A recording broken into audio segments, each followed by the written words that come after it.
It's so great to be part of all of this and to be here today. I have the great pleasure of introducing to you some of the things that we've been thinking about at ACOE and, all these acronyms, ACOE, Alameda County Office of Education, and the ILSP, Integrated Learning Specialist Program. We'll dispense with all of the, that's me there. I hope you're feeling connected and ignited right now after seeing Neil deGrasse Tyson. I just wanted to mention one thing about Neil deGrasse Tyson. He talks about his relationship to Carl Sagan, who those of us who are old enough to know always wore a turtleneck and was on television for a long time doing Cosmos, right? Stephen Colbert makes fun of his turtleneck. I love Stephen Colbert. Anyway, Neil deGrasse Tyson talks about, as a young boy, being very fascinated by Carl Sagan, and when he wanted to go to college, somehow ended up seeing Carl Sagan, and Carl Sagan was a great mentor to him. And it made the greatest difference in his life. And all of you are great mentors to your students, and we should always remember that we mean a lot to them. And they may never tell you how much you meant to them, but you do. And we are the ones that connect and unite. You are the ones that connect and unite. And that's what I wanted to talk today about is connecting and igniting. And here are a few questions I want us to think about as we go along. How do we help young people to engage and thrive in a new and uncertain and always changing world? That's a big question. Another one is, how do we ignite learners' curiosity, imaginations, and sense of wonder? And then one that we have to deal with every day that's a little more concrete is, how do we connect the world of experience to the academic world? Our question probably is, why would we want to do that? We'll talk about that in a minute. But let's talk a little bit about the learner's world. You see here, you may not understand what that illustration is, but a while back when we started thinking about our integrated learning framework that I'm going to talk to you about today, we were thinking about ways of framing it and ways of thinking about it. And the metaphor that Ann Wettrick came up with, who's a colleague of mine, who's very instrumental in all of this, was the idea of landscape. So we're going to see some landscape illustrations today that follow that metaphor. And I found that using a metaphor and then mapping a metaphor somehow sort of pulls in more richness and helps us to see things in a different way. And that's one of the beauty of the arts, is the arts play with metaphor, with associative thinking and the ways we sort of think about things in relationship to something else and then bring a lot of complexity into it from working with a metaphor. And our metaphor is landscape. So we see here the landscape, and then we also see a structure laid upon that landscape that helps us to understand that landscape a little better. So let's look at the learner's world. The learner's world is also the learner's knowledge. It's the background, the richness of experience, and the assets and all that complexity that a young person, whether he or she be 2 years old or even as old as I am, and I won't tell you how old that is, but brings to a learning situation. And how do we connect this learner's world? Here's a little map of it. To the broader academic world. It is a mind blower to see that big. It really is. Blows my mind. And here we see the different things that we think of, and I'm sure you can think of a lot more, that are part and parcel of the learner's world. The knowledge and experience, the environment, the different kinds of challenges and values and beliefs and culture and family and friends, and all the things a young person brings to the classroom. This is really foundational knowledge. This is something we want as an asset, is something that we want to engage and really bring into our classrooms and to make our young people celebrate who they are and where they come from and all the richness they bring. Here's another illustration that shows you that the learner's world is also not an isolated world. It's a world that is connected to, it is a continent among other continents. And these are all, of course, especially today, very much interrelated, very complexly related.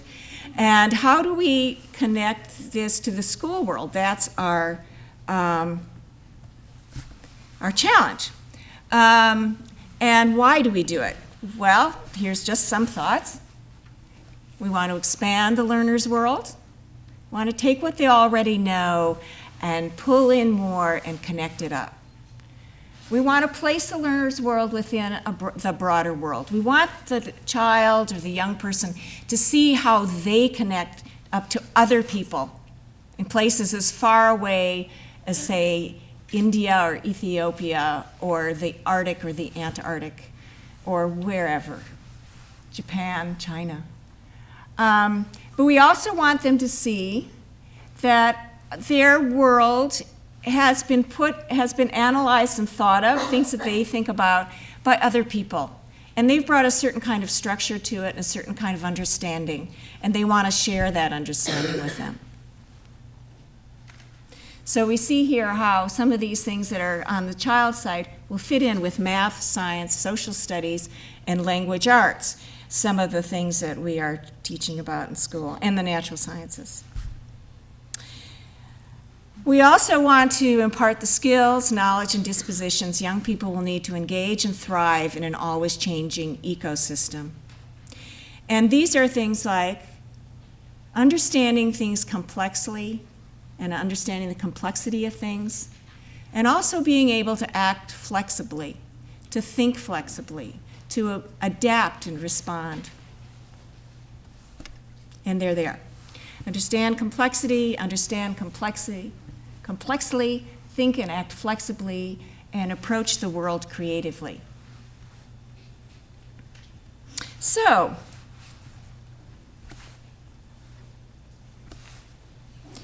aha! Let's try that button. Nope. Let's try this button.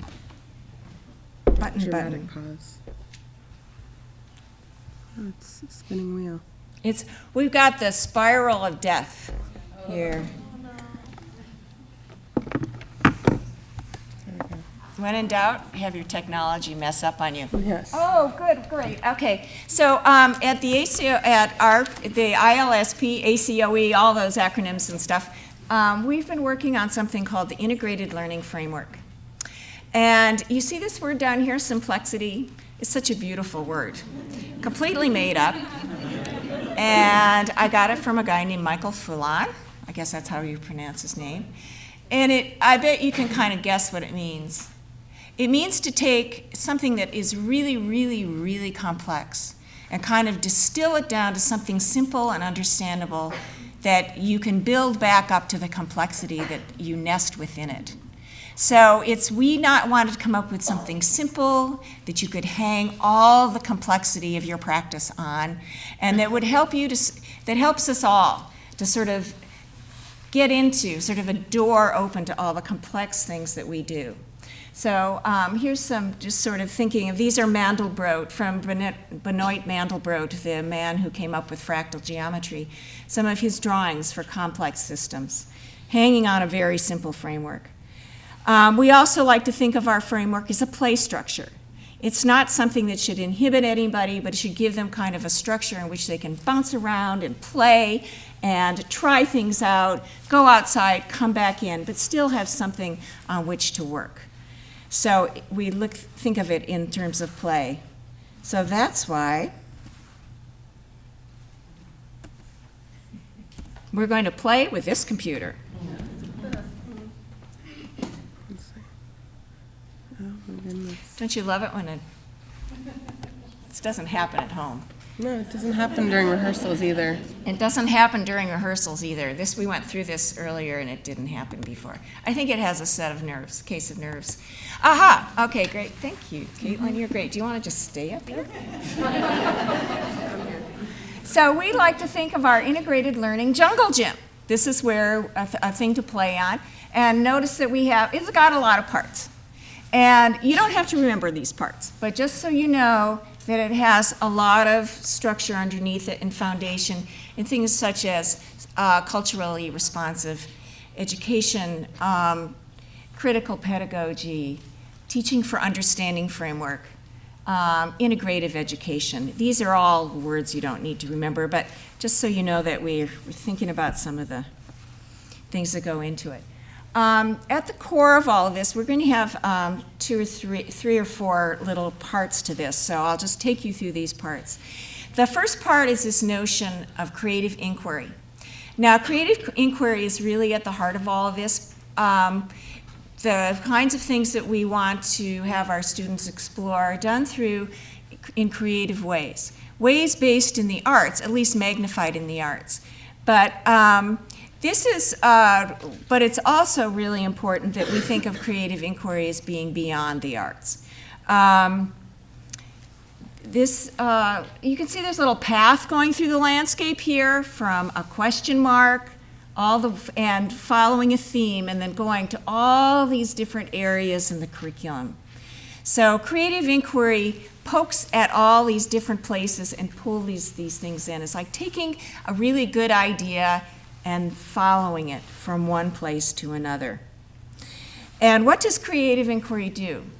Well, it plays with knowledge, ideas, methods, forms, and structures. It reimagines knowledge. It repurposes it. It casts a critical lens, and we must remember it casts a critical lens on knowledge and disciplines because it can disrupt conventional thinking. This is really important. And it deepens understanding. Those of you who are involved in the arts or involved in any creative inquiry understand those things. And this is something we want to help our students to do, is to actually feel the freedom in the play and then the empowerment to disrupt and to really think critically.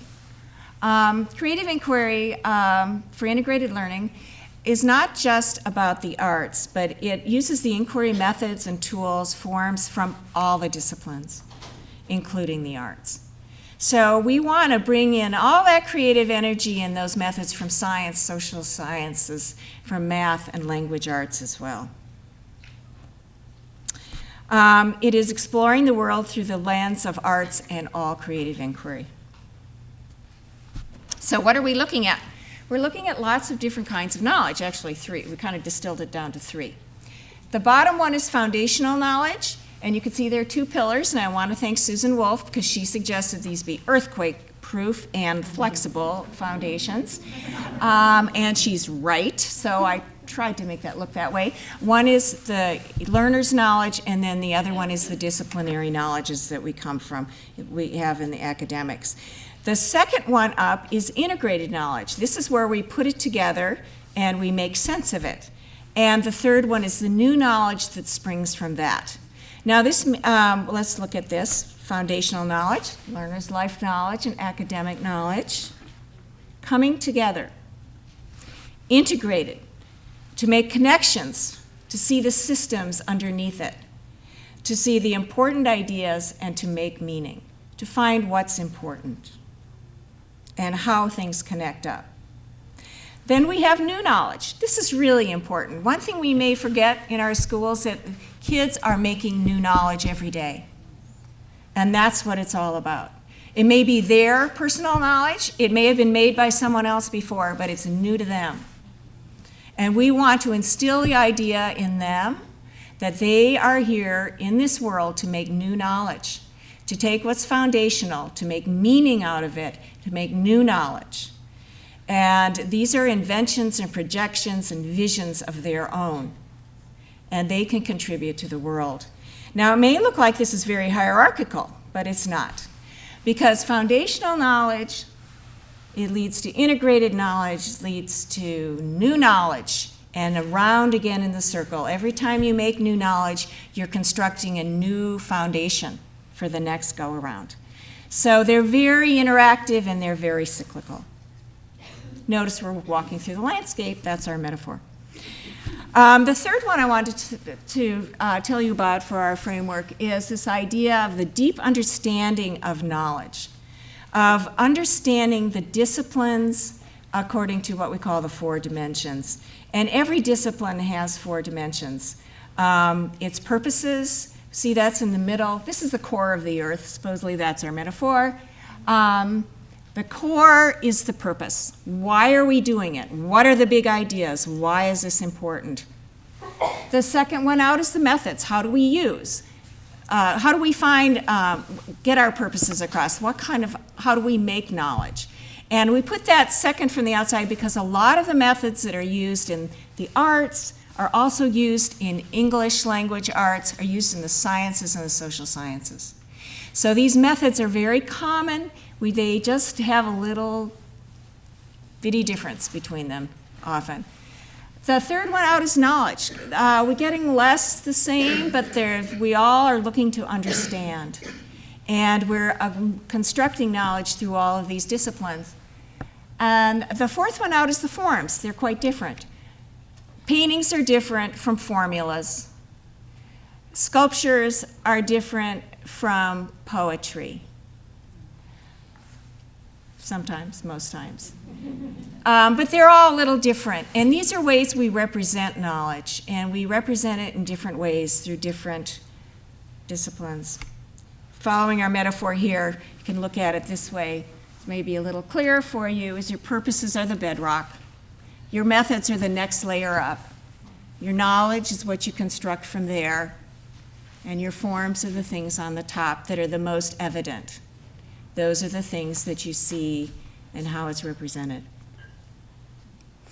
So I wanted to show you process is such an important part of this, thinking in terms of process and what young people do and how knowledge is made in the world and how we do it in the classroom in very similar ways. The one major primary process, of course, is to inquire. That's the first thing. We ask questions. All disciplines ask questions, and with a great purpose of trying to understand, and from understanding coming to act and to change the world and to acquire new knowledge in changing that world. Other ones are observing. We use observation. We find that at the bedrock of all of them. Then we synthesize, we experiment, we try things out, try to figure things out. We discover, it's a pea pod, opening it up. We make meaning, we connect things up. We try to find out what's important and how things fit together, and we connect it to ourselves and to our experience. That's making meaning. And then we also invent.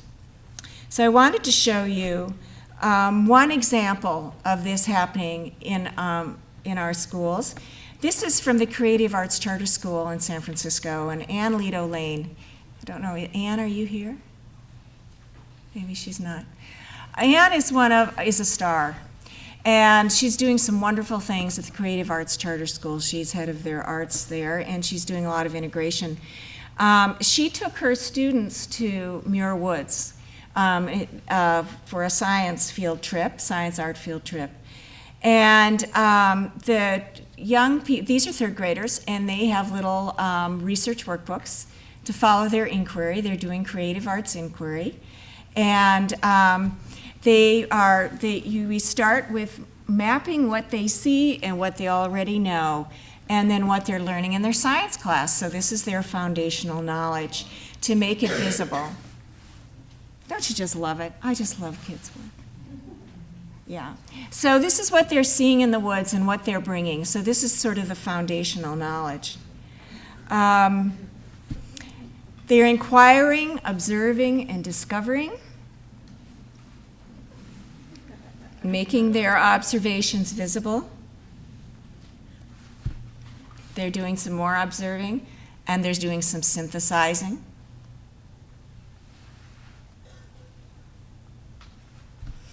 And then this is where we're making more meaning.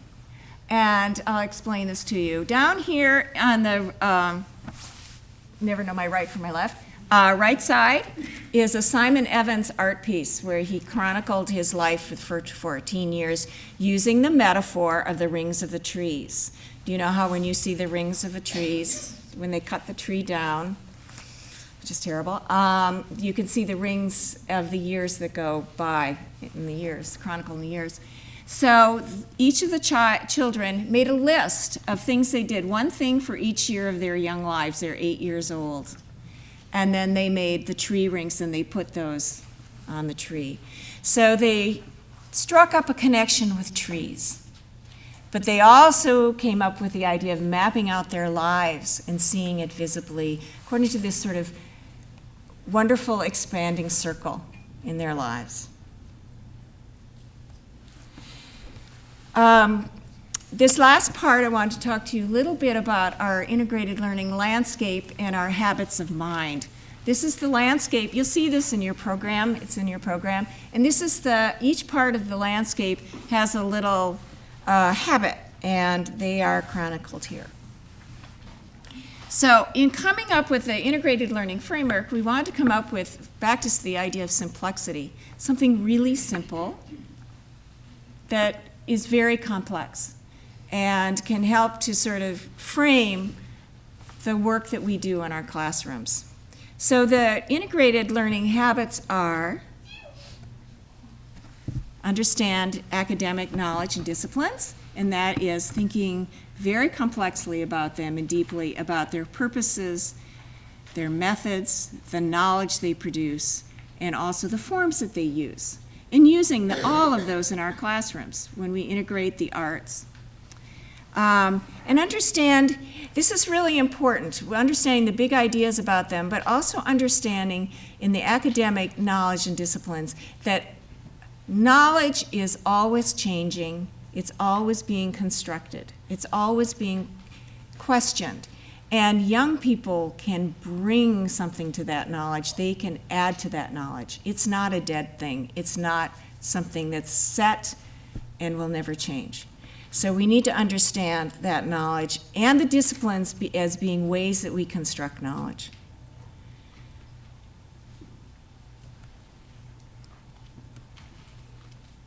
This is frustrating, but that's okay. We all deal with a little frustration. What are you doing that's so, oh, I see what you're doing. You're going over there and hitting it. Yeah, why don't we just go all the way? Okay, let's go to understanding the academic, and so I should, okay. All right, thank you, Caitlin. Think flexibly.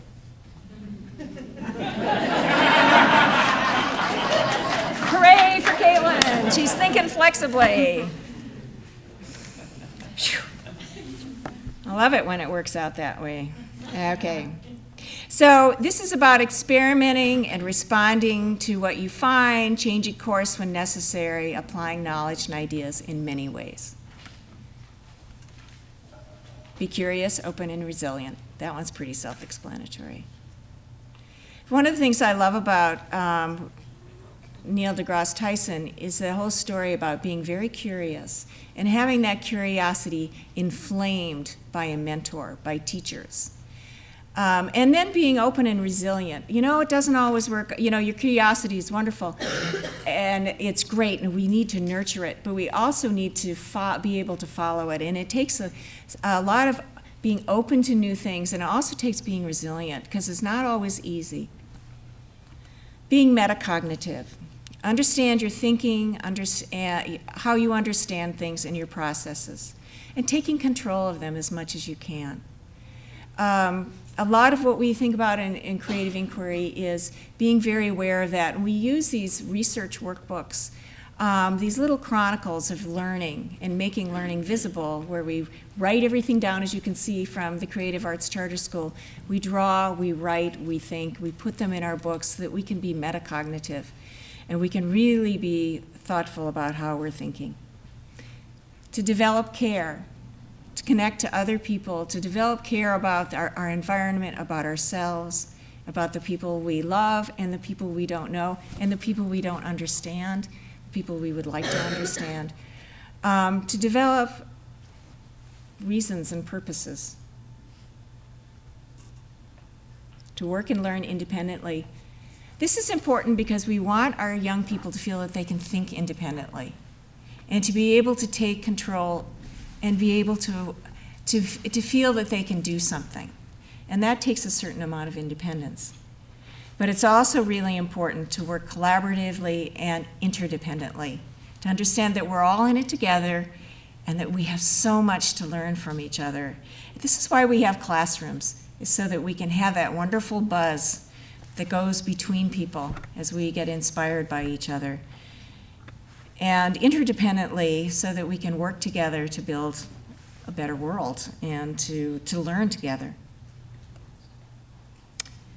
To inquire creatively, I went into inquiring creatively before, that we use all the strategies and methods and forms at our fingertips, and we invent new ones to learn something new and to make that new knowledge we've been talking about. To think systemically, to see how things are interconnected, to always look for how things are complex and how they fit together. Last one is making meaning. To connect it to ourselves and to make meaning out of it. So I will go back to these questions that I would like to have you ponder as you're going through the next 3 days of really great things happening here, and then you're in these different workshops. How do we connect the world of the learner to the school world? How do we help young people to engage and thrive in a new and uncertain, ever-changing world? It certainly is. How do we ignite learners' curiosity, imaginations, and sense of wonder? How do we plant and grow those seeds? Today we're going to be planting seeds. You already have a lot of seeds with you. Let's share seeds. Let's plant them. And of course we have to end with the ponder bird.